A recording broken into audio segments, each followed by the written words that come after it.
When I went to Varanasi, there old Swami was sitting. Very old. Any second she will die. So somebody came, "Hey Swami," I was sitting next to him. In the evening, after dusk, many Swamis in the evening sit on the Rishi steps. "See, your pot, Kamandulu, is flying." Said Kamandulu naturally started flying in the air. So many Swamis said, "This is a great man." He said, "What is the use of becoming Swami? See, my power." He went to district magistrate's office and he said, "Start the fan." Fan started. He said, "Stop." And fan stopped. District magistrate did not know what to do. He said, "I don't have money. Will you give me this month's pay?" And he gave. But when he left away, then he remembered, this man must be cheating. And he cheated whole city. He acquired only this much power. But he was not a good man. And that Swami was so gentle, though he did not have the power. So I followed this man. I said, I should learn something. I found him somewhere in a village on the banks of the Ganges. And I said, "Why do you not make me your disciple? I will look after. Will you serve me? Will you beg for me? Will you cheat people for me?" I said, "I promise. I'll do anything for you, but you teach me what is this." He believed me. And he taught me that.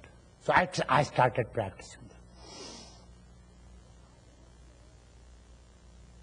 So I used to, with my fingers and eyes, hypnotize.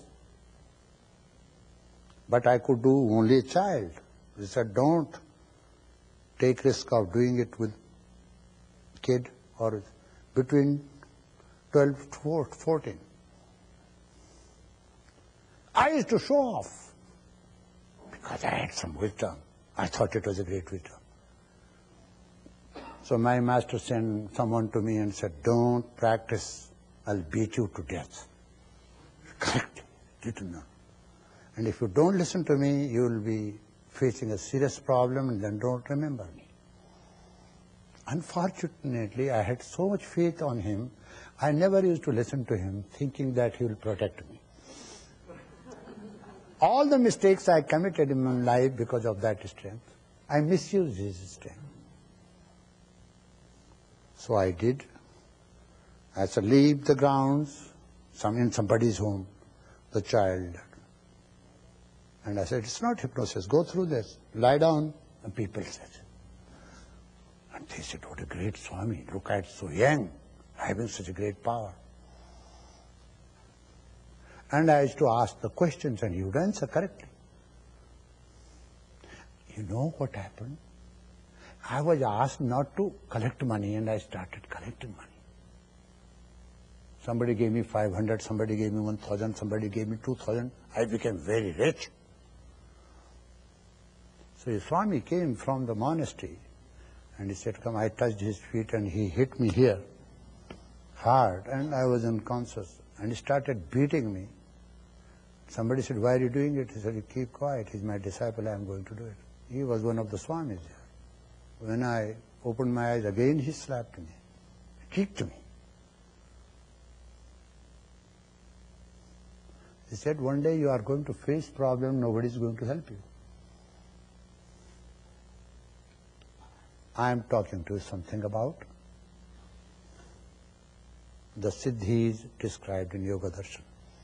The hindrances, obstacles coming in your life when you practice. You see. So, I said, "That Swami is not here now. He's gone."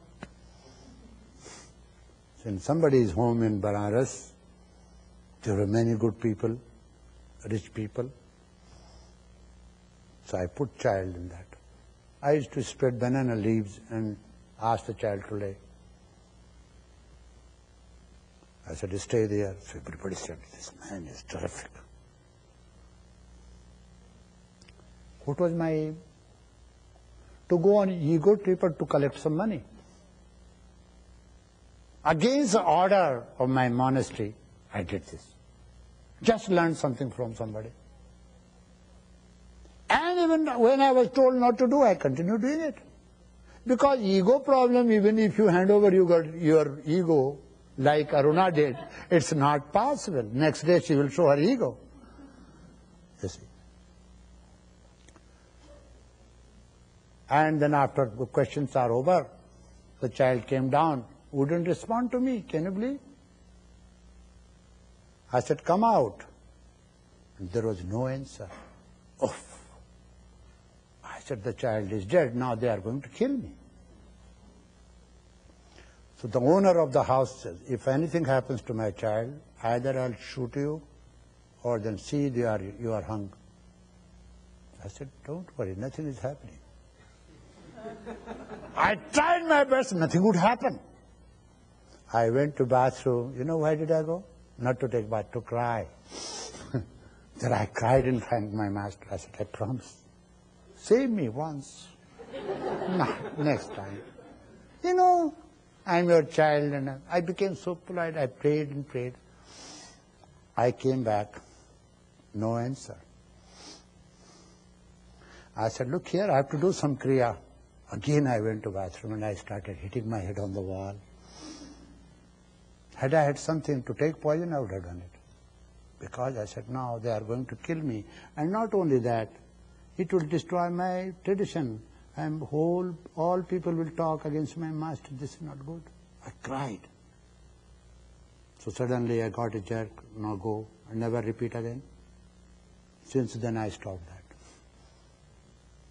Many times when you meditate, you stumble with some unusual power.